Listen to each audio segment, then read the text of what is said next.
Hi friends, ఒక చిన్న ప్రేమ కథ మీకోసం. ఒక అబ్బాయి ఒక అమ్మాయిని గాఢంగా ప్రేమించాడు. ఒక్కరోజు కూడా ఆమెను చూడకుండా ఉండలేకపోయేవాడు. ఒకరోజు ధైర్యం చేసి ఆ అమ్మాయి దగ్గరకు వెళ్ళి ఐ లవ్ యూ అని ప్రపోజ్ చేస్తాడు. ఆ అమ్మాయి దానికి ఆన్సర్ ఇవ్వకుండానే ఇలా ఒక షరతు పెడుతుంది. నన్ను చూడకుండా ఒక్కరోజు గడుపు అని చెబుతుంది. అప్పుడు ఆ అబ్బాయి సరే అని ఒక్కరోజంతా ఆ అమ్మాయిని చూడకుండా గడుపుతాడు. కానీ తనకి తెలియని విషయం ఏంటంటే ఆ అమ్మాయి 24 గంటలు మాత్రమే బ్రతుకుతుంది. మరుసటి రోజు చెప్పలేనంత ఆనందంతో ఆ అమ్మాయి వాళ్ళ ఇంటికి వెళతాడు. అక్కడ అందరూ ఏడుపులు రోదనలతో ఇల్లంతా నిండిపోయి ఉంటుంది. ఆ అబ్బాయి లోపలికి వెళ్ళి చూసేసరికి ఆ అమ్మాయి చనిపోయి ఉంటుంది.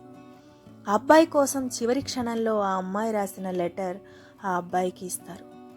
అందులో ఆ అమ్మాయి ఇలా రాసుంటుంది: నన్ను చూడకుండా ఒక్కరోజు ఉండగలిగావు, ఇక మీద ప్రతిరోజు నువ్వు ఇలాగే ఉండాలని ఆశిస్తున్నాను. I miss you so much అని. ఆమె భౌతికంగా తనతో లేకపోయినా తన జీవితంలో జీవితాంతం బ్రతికే ఉంటుందని ఆశిద్దాం. ఈ చిన్న ప్రేమ కథ మీకు కూడా నచ్చితే లైక్ చేయండి, షేర్ చేయండి, సబ్స్క్రైబ్ చేయండి. Thanks for watching.